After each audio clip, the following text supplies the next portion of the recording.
Cette région est appelée le cœur vert de l'Italie, et ce n'est pas par hasard.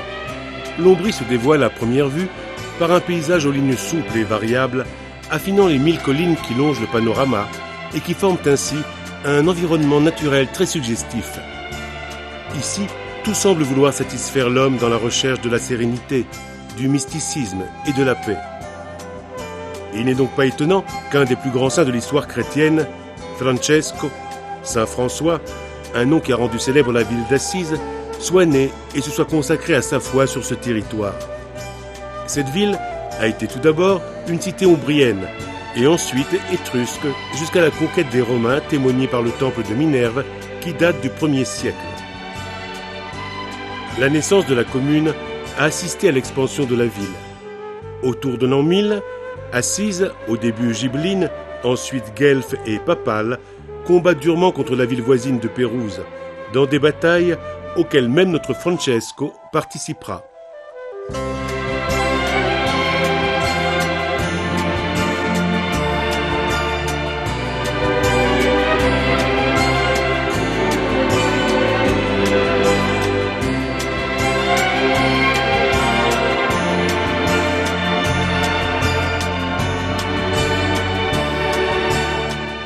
Il y a de nombreux monuments qui témoignent cette glorieuse période. La puissante forteresse Maggiore, qui domine la ville comme une vraie citadelle inexpugnable. Et aussi de nombreuses églises.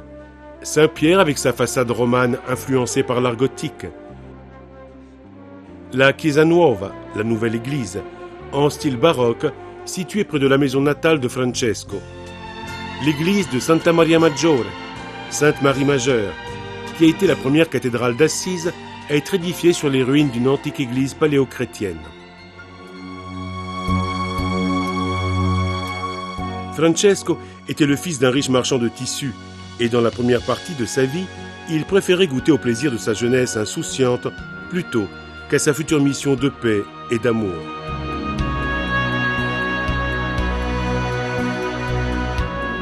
Le changement de la ville a eu lieu en 1206, quand une voix provenant d'un petit crucifix de l'oratoire de San Damiano déclencha en Francesco la conversion qui lui aurait permis de devenir l'un des personnages religieux les plus célèbres de l'histoire.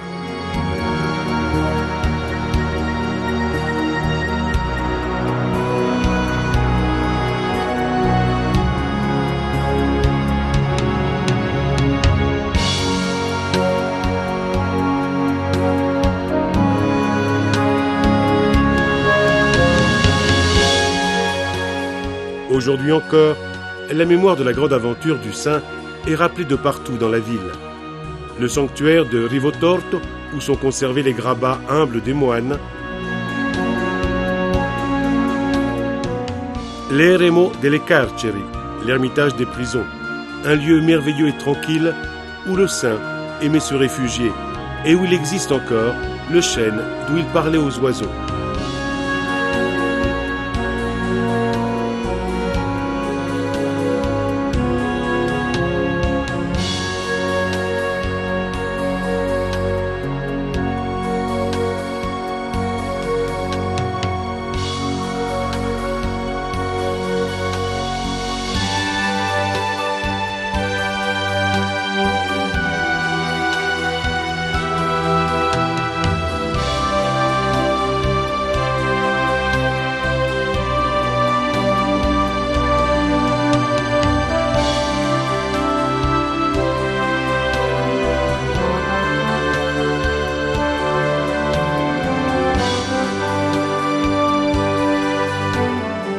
La Porciuncola, le petit oratoire où naquit l'ordre des franciscains et où Francesco mourut en 1226.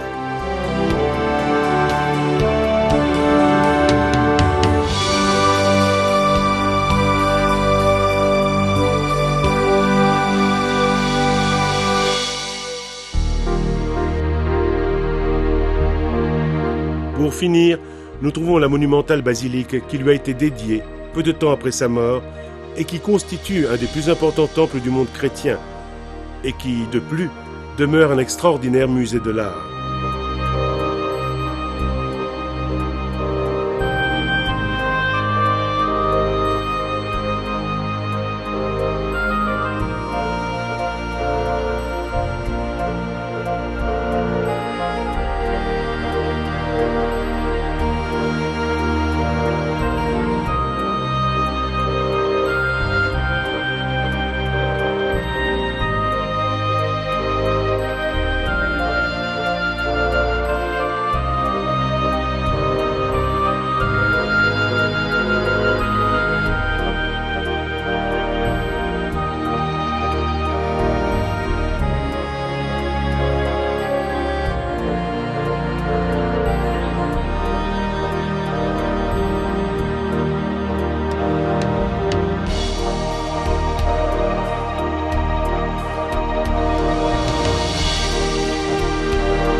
L'ensemble de la basilique est composé de 2 églises superposées.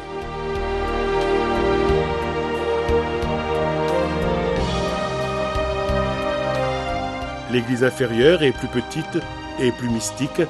Elle conserve les restes du saint et elle est ornée de magnifiques fresques de Giotto, Cimabue, Simone Martini et tant d'autres.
L'église supérieure est vaste et lumineuse, et même dans la solennité de la simplicité franciscaine, elle émane un charme et une suggestion sans égale.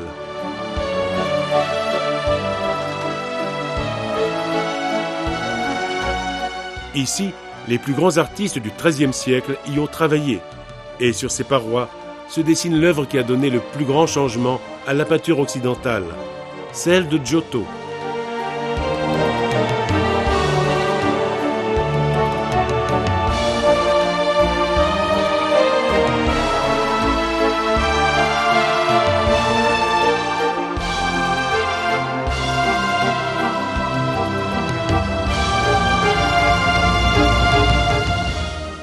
Le grand peintre toscan, qui, alors qu'il avait à peu près 30 ans, travailla sur les 28 tableaux qui composent le cycle de la vie de saint François de 1297 à 1299, apportera des innovations de style très importantes qui marqueront le changement le plus draconien de la peinture du Moyen Âge.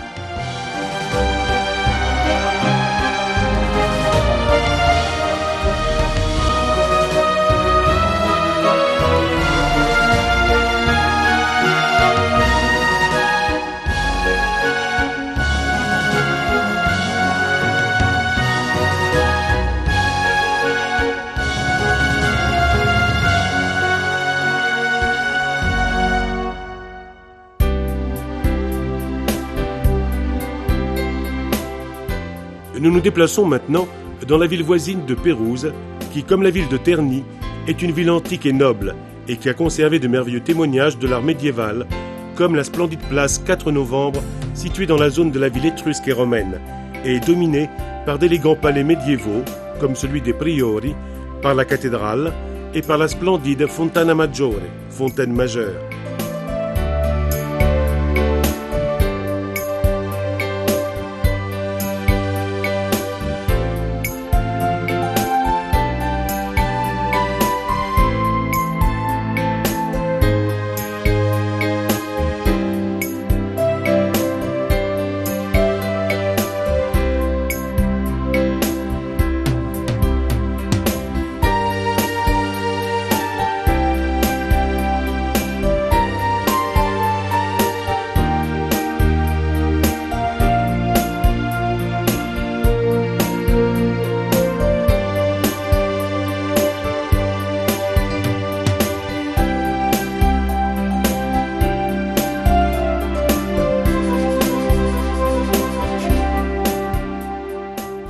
Mais, depuis plusieurs années, Pérouse est aussi une ville moderne et jeune. Elle est envahie par une population de jeunes du monde entier qui fréquentent la célèbre université pour étrangers.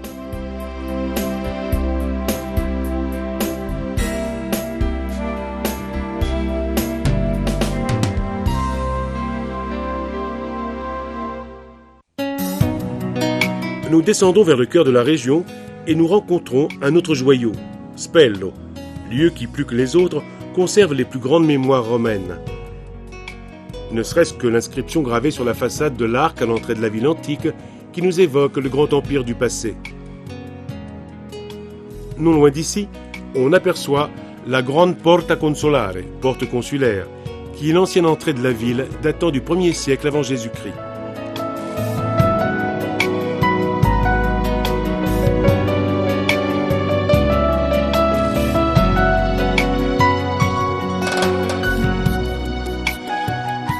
En remontant par la Via Consolare, rue consulaire, on peut jouir du charme de la petite ville construite avec la belle pierre du Subasio qui lui donne un aspect esthétique uniforme et élégant.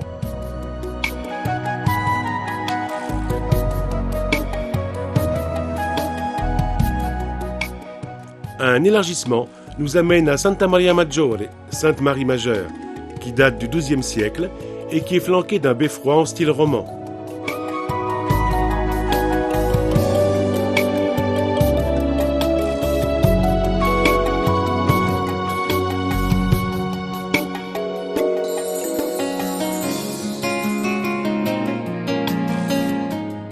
À l'intérieur, parmi d'autres œuvres d'art intéressantes, se dresse la merveilleuse chapelle Baglioni, décorée de fresques en 1501 par Pinturicchio et qui représente l'Annonciation, la naissance, la dispute de Jésus avec les docteurs et, plus haut, 4 sibylles.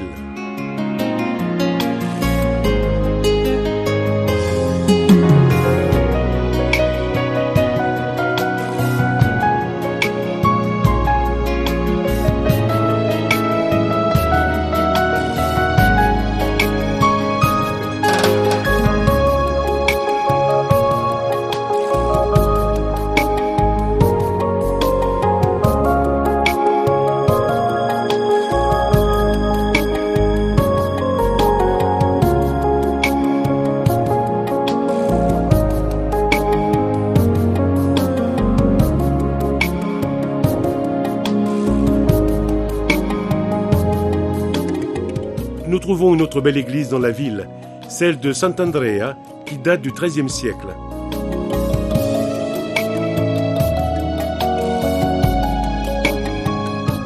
À l'intérieur est conservé un autre splendide tableau de Pinturicchio. Peint en 1508, il représente une Sainte Vierge et des saints.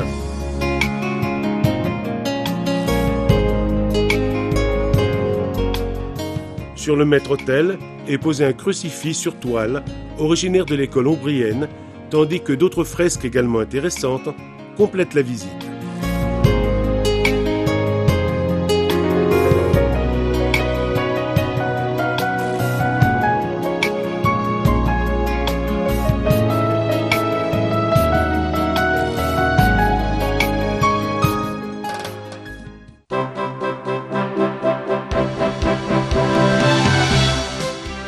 Enveloppé dans les oliviers, Narni semble s'agripper à un autre rocher autour duquel coule le fleuve Nera, au milieu de l'un des splendides paysages de l'Ombrie. La position de la ville a depuis toujours été vitale.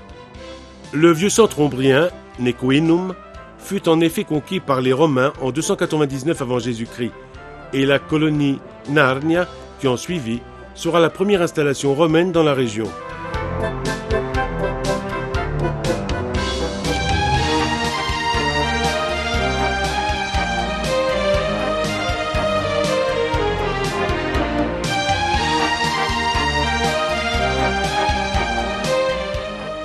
Aujourd'hui, elle se présente comme une belle et gracieuse petite ville médiévale, pleine de précieux témoignages artistiques. Place des Priori se dresse le palais des Priori, flanqué d'une tour élancée.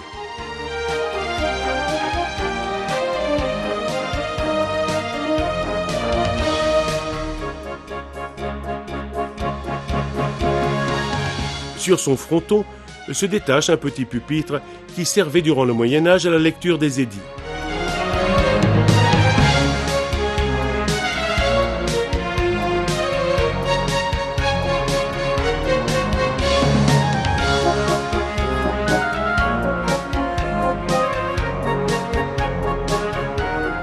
Le palais conserve une immense loge du XIVe siècle attribuée à Gattapone. En face, nous trouvons un autre palais colossal, le palais du Podesta du XIIIe siècle, aujourd'hui siège de la mairie.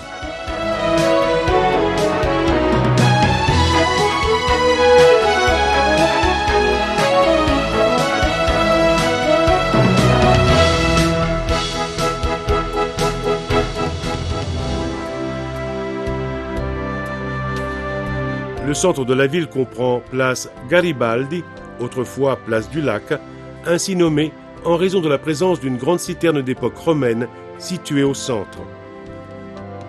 Sur la place, nous trouvons le dôme, une bâtisse de style roman du XIe-XIIe siècle dédiée à San Giovenale, évêque de Narni au IVe siècle, et consacrée par Eugène II en 1145. Elle est érigée en style roman. Son portique élégant date de la fin du XVe siècle, orné d'une élégante frise époque Renaissance.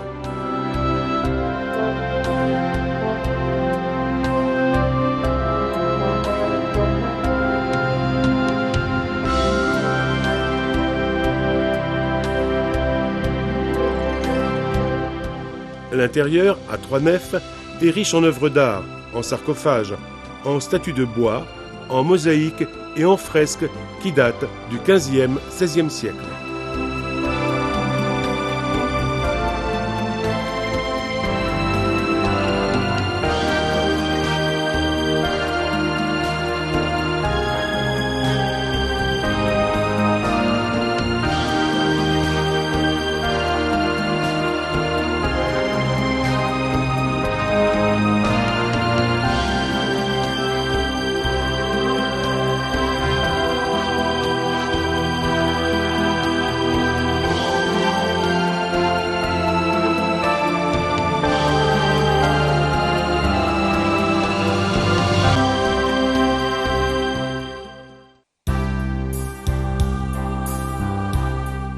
Mais beaucoup d'autres villes ont créé la légende d'une région qui ne cesse de nous étonner.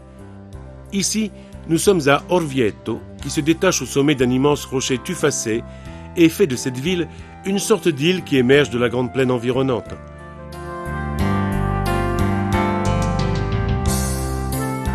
Nous montons vers le centre historique en funiculaire, j'avoue moderne et confortable, qui dépasse en quelques minutes la dénivellation du rocher.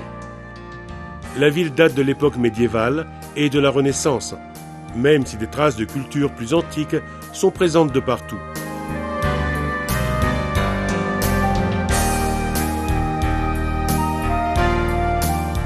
Pour embrasser d'un seul regard tout le territoire urbain, nous montons les 42 mètres de la tour du Moro pour admirer toute la splendeur de l'agglomération.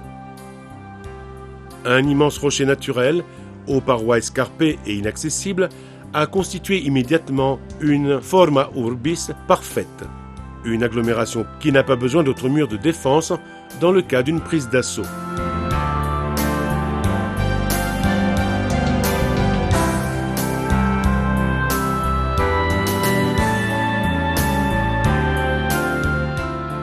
Les monuments les plus élégants et les plus anciens proviennent des anciennes maisons. Ces monuments sont les témoins solennels d'une vieille histoire. Nous trouvons par exemple le Palazzo del Popolo, le palais du peuple, du XIIIe siècle, conçu dans un premier temps pour être un bâtiment public important et qui conserve encore aujourd'hui, à l'intérieur, les vieilles ruines avec lesquelles il fut construit.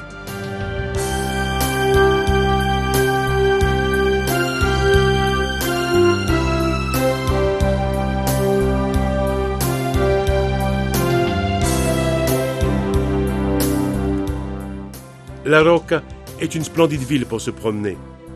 Le cardinal Albornoz a exigé en 1364 sa position surélevée. Orvieto inspirait autrefois une grande sécurité.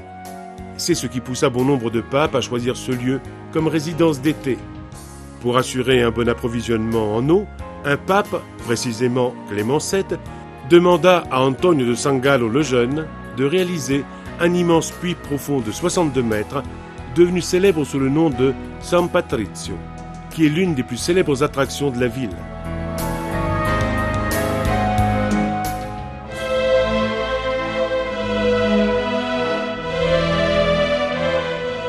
Mais le dôme est sûrement la vision la plus célèbre, et c'est l'une des expressions les plus grandioses de l'architecture romano-gothique italienne. Il s'agit d'une façade éblouissante, réalisée au cours de plusieurs siècles par les plus grands artistes de l'époque, qui transmet une profonde émotion et qui représente à elle seule une très grande leçon d'art et de culture. Le spectacle se poursuit à l'intérieur où l'architecture imposante, les merveilleuses fresques, la solennité et la beauté de ce lieu nous laissent stupéfaits.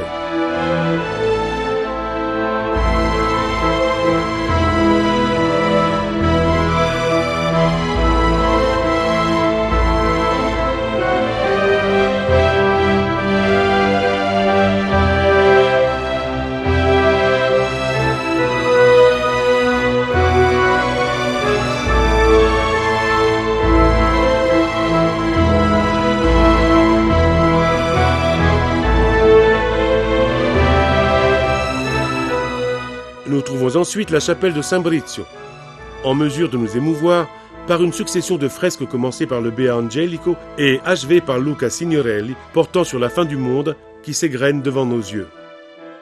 Devant tenir compte des mises à jour culturelles et de la grande force des images représentées, cette œuvre est la preuve même des plus grands témoignages de l'art de tous les temps qui honore l'âme d'une ville en faisant son symbole le plus pur de la beauté et de la culture.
Un dôme non moins célèbre nous accueille à Spolète, autre grande ville de l'Ombrie. La ville est un autre joyau de l'architecture où l'histoire et la culture émergent de partout.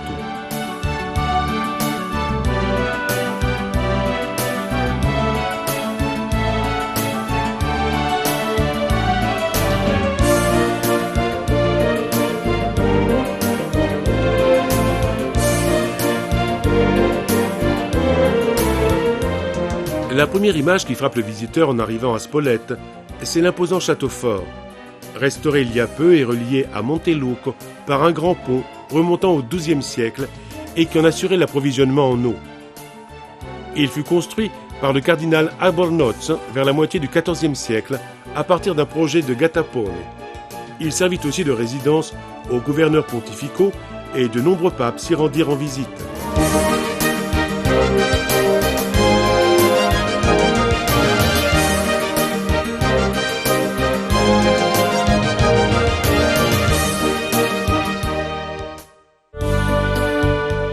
Nous avons deux splendides témoignages de l'époque romaine. Le théâtre, qui date du début de l'Empire,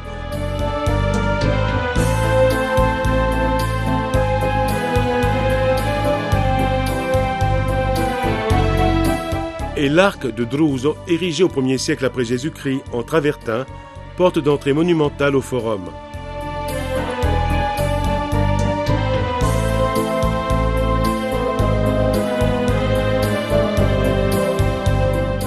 Nous avons ensuite la Piazza Mercato, la place du marché, construite en 1746 d'après la passion des Romains pour les spectacles d'eau. C'est le cœur vivant de la petite ville, emprisonné dans le décor de son arrière-scène, qui l'a rendu célèbre comme place.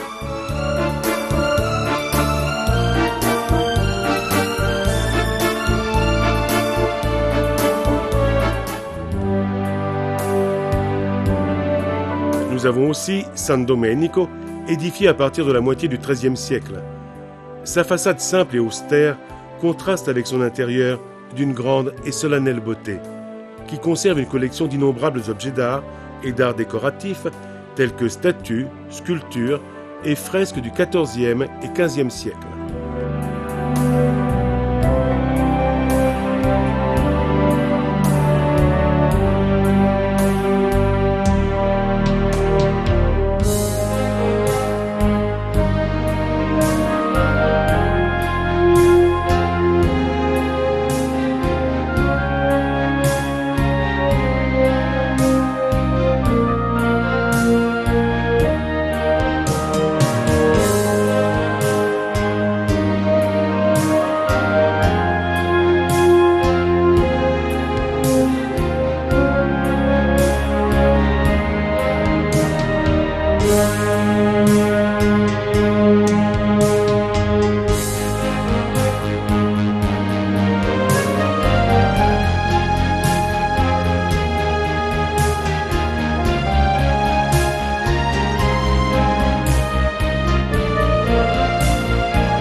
Et pour finir, voici le Dôme, merveilleux témoignage de l'art roman et qui représente depuis une dizaine d'années le scénario idéal pour la représentation du Festival des Deux Mondes, la manifestation qui a rendu célèbre cette ville dans le monde entier.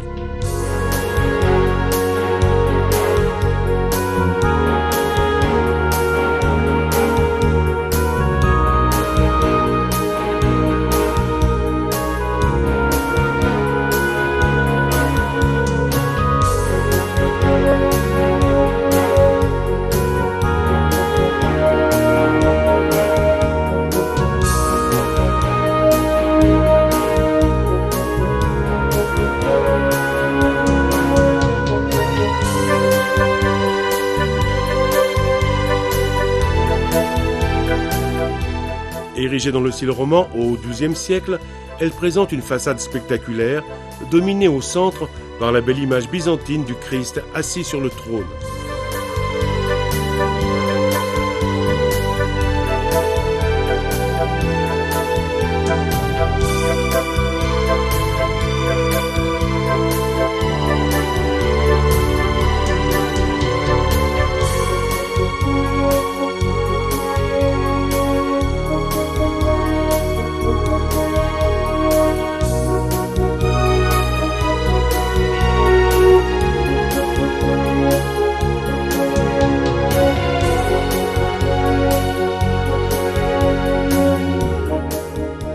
L'intérieur conserve une magnifique collection d'œuvres d'art de célèbres artistes tels que Bernini, le Bernin, Pinturicchio, Filippo Lippi et Annibale Carracci.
Entouré par des murs d'enceinte, Norcia est plongé dans un magnifique amphithéâtre de collines et de bois. Le nom de la ville est lié depuis longtemps à une production gastronomique, la production de charcuterie et truffes. Mais l'âme de la ville abonde d'histoire et de mysticisme. En effet, aux environs de 480, naquirent deux jumeaux qui devinrent célèbres, Benedetto et Scolastica, et leur présence se sent encore dans l'air que l'on respire. Le message de San Benedetto et Santa Scolastica est basé, comme chacun sait, sur la prière et le travail. Ce message s'est propagé au cours des siècles, ce qui a permis à la culture chrétienne d'être transmise parmi nous.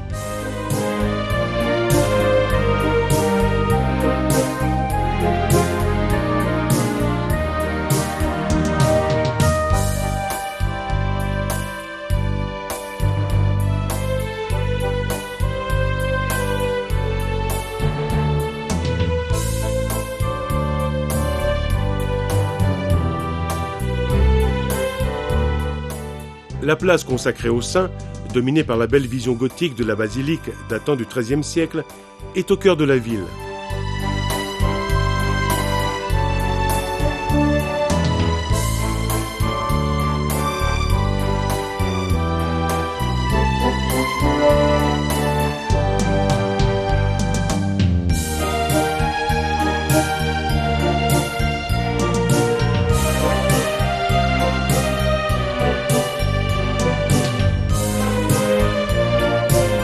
Près de l'église, le Palazzo Comunale fait trésor d'un portique du XIIIe siècle et de nombreux objets d'art.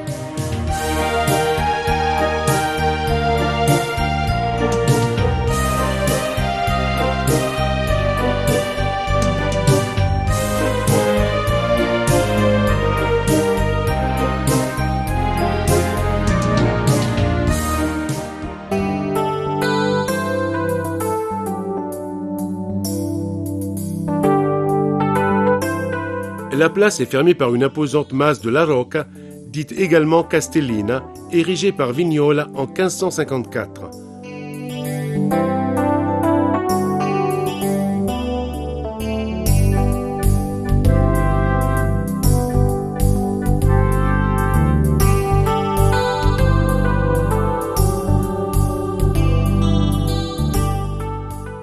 L'Edicola, petite construction en calcaire de Vanituzzi, érigée en 1354, fait l'objet des curieux.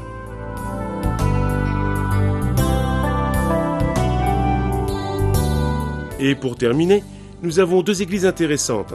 San Francesco, qui date du XIVe siècle, présente une belle rosace sur le fronton et de riches portails sur le côté. L'église de Sant'Agostino, gothique, datant du XIIIe siècle, conserve un portail ogival et de belles fresques à l'intérieur.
nous déplaçons maintenant vers le sud de la région pour découvrir une autre ville suggestive, Amelia.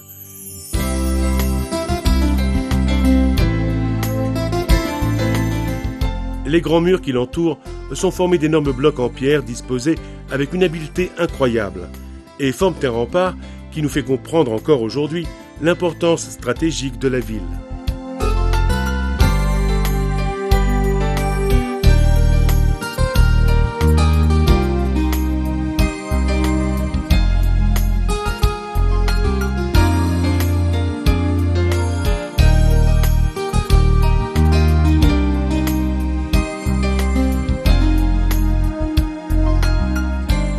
Quatre portes donnaient accès à la ville, mais la Porta Romana, la porte romaine, est la seule qui a su conserver son élégance et sa grandeur grâce à une restauration faite au XVIe siècle.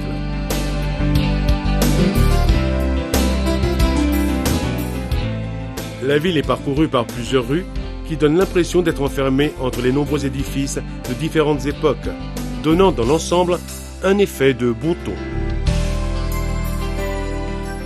Voici la belle église de San Francesco, jouxtée d'un magnifique cloître du XVIe siècle.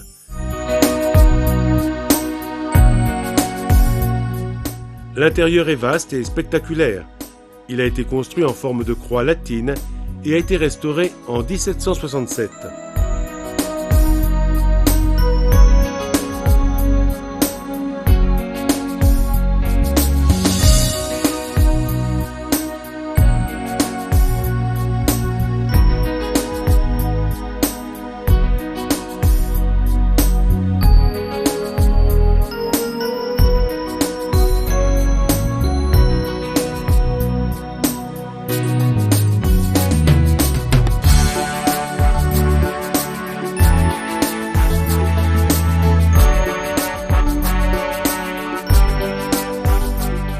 Dans la ville, nous rencontrons une autre belle église, celle de Sant'Agostino, qui date du XIVe siècle et qui présente une façade de grande valeur de style roman et gothique, tandis que l'intérieur en style baroque de 1747 est enrichi par de nombreuses fresques.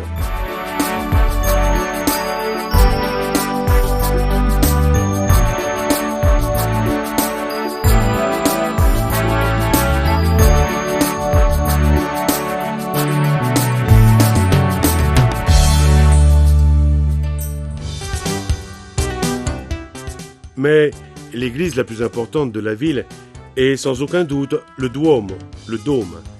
Il fut construit au sommet de l'habitat au XIe et XIIe siècle sur de vieilles fondations en style roman. La Torre Civica, dont il est flanqué en forme dodécagonale, en est le témoignage.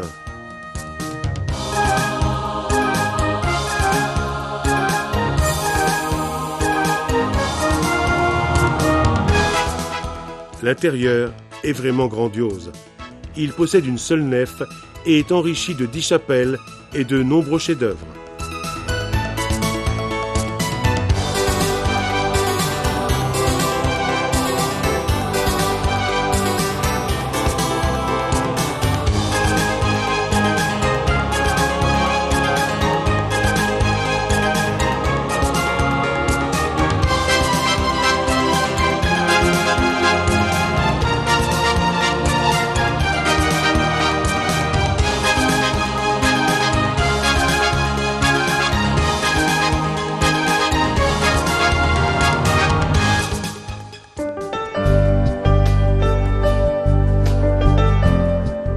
Nous sortons maintenant de la ville d'Amelia et nous allons parcourir l'antique Via Amerina, noyée dans des paysages où règne la paix et d'une beauté extraordinaire.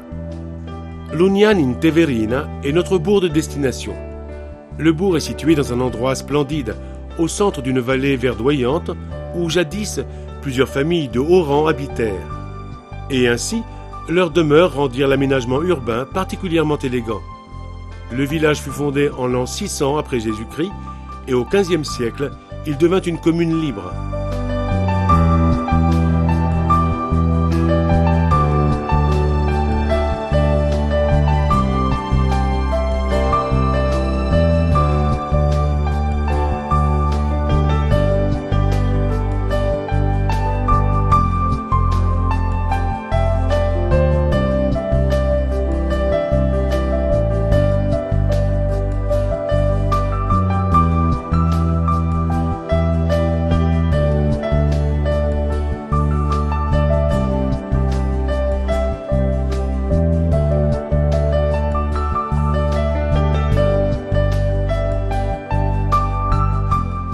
L'importance historique de Lugnano est témoignée également par le beau musée agencé à l'intérieur de l'hôtel de ville, où sont conservés de précieux objets retrouvés suite à des fouilles sur le territoire avoisinant.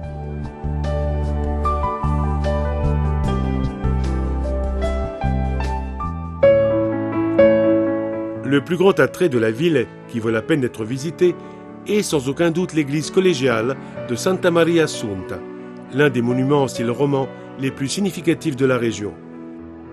Elle a été érigée dans la seconde moitié du XIIe siècle et elle offre une magnifique façade précédée d'un pronaos édifié dans un second temps en 1230, soutenu par 4 colonnes dépouillées d'ornements et enrichi par une rosace entourée des symboles des 4 évangélistes.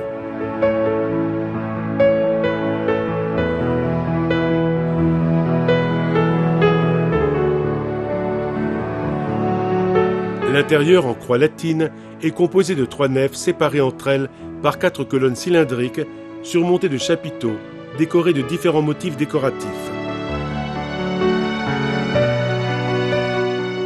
Le plancher est magnifique.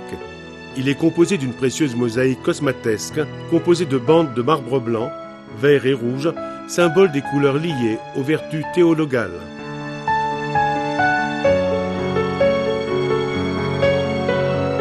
De toutes les œuvres qui y sont conservées, nous pouvons admirer un crucifix qui est une fresque attribuée à l'école ombrienne de Giotto du XIIIe siècle. La décollation de Saint Jean-Baptiste de Livio Agresti et pour finir le précieux triptyque du XVe siècle de Niccolò di Liberatore qui représente l'Assunta, la patronne de la ville.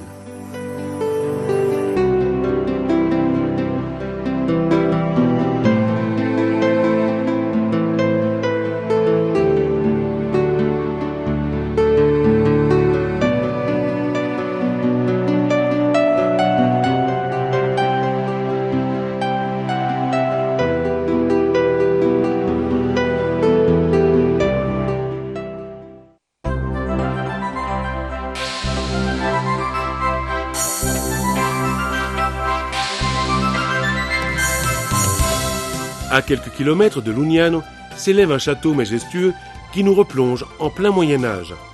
Nous sommes à Alviano, terre natale d'un célèbre condottiere, Bartolomeo, qui arriva à transformer le vieux fortin en l'un des plus splendides manoirs de l'Ombrie.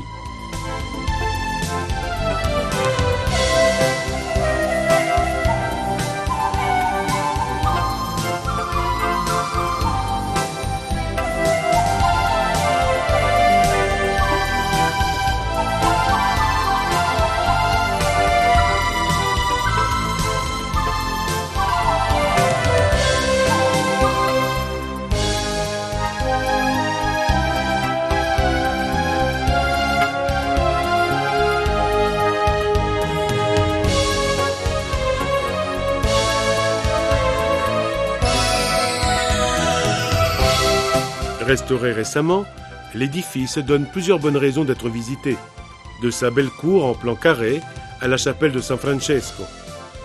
Et ses fresques rappellent les épisodes et les miracles de la vie du saint.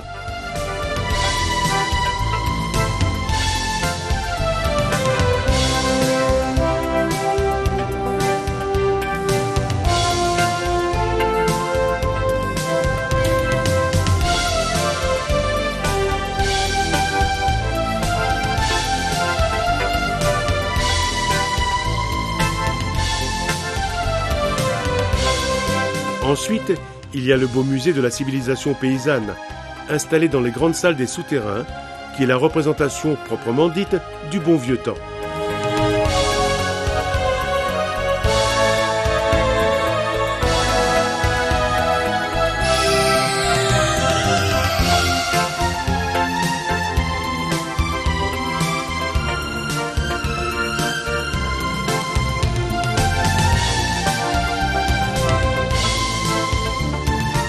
Mais nous ne pouvons pas quitter Alviano sans parcourir les ruelles du vieux bourg médiéval, proche du môle du château. C'est un environnement demeuré intact et de grande valeur, où nous pouvons flâner tout en admirant la grande vallée située en dessous, une région d'une grande beauté.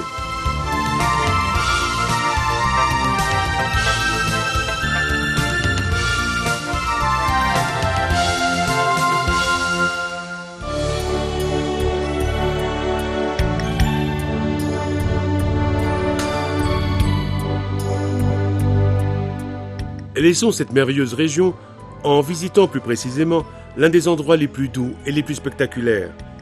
Nous sommes à Todi, où une terre douce et fertile nous entoure et où tout invite à la paix et au bien-être du corps et de l'esprit. Il s'agit d'un endroit vraiment spécial, si l'on considère que, il y a quelques années, un sondage américain déclarait que Todi était la ville où l'on vivait le mieux au monde.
L'un des monuments les plus célèbres se trouve aux portes de la ville.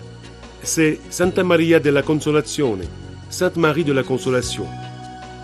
Il s'agit d'une des œuvres les plus remarquables de la Renaissance ombrienne, attribuée plus précisément à Bramante, et qui conserve la fresque vénérée du XIVe siècle de la Madone de la Consolation, qui, grâce à ses miracles, donna naissance au temple.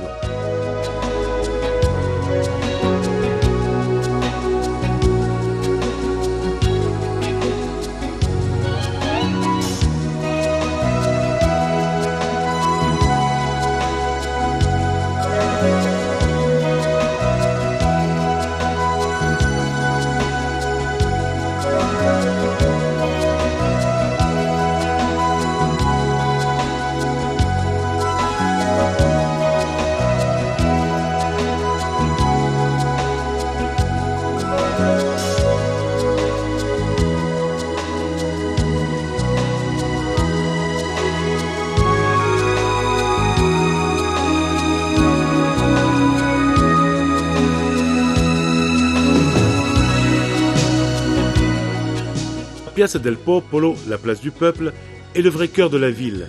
Elle est dominée sur un côté par la majestueuse façade du dôme et sur les côtés opposés par trois édifices publics, sièges du pouvoir civil, le palais du capitaine, celui du peuple et celui des priori.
Sur le côté le plus élevé de la place s'élève le magnifique dôme qui a commencé à être construit au XVIe siècle.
Son intérieur est vaste et solennel. Il est riche en chefs-d'œuvre, comme la grande fresque de Ferraud à Faenza, qui remonte au XVIe siècle et représente le jugement universel.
San Fortunato est une autre église célèbre de la ville, fin du XIIIe siècle. Elle conserve les dépouilles mortelles de l'enfant le plus célèbre de la ville, Jacopone, le moine qui apporta une contribution littéraire fondamentale au premier poème en langue vulgaire du XIIIe siècle.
Todi peut être défini comme le dernier symbole d'une région magique et fascinante, un coin de l'Italie unique, dont la visite saura nous raconter la longue histoire de ce pays, en nous laissant envoûter par la sensation d'avoir vécu pour un instant une expérience vraiment inoubliable.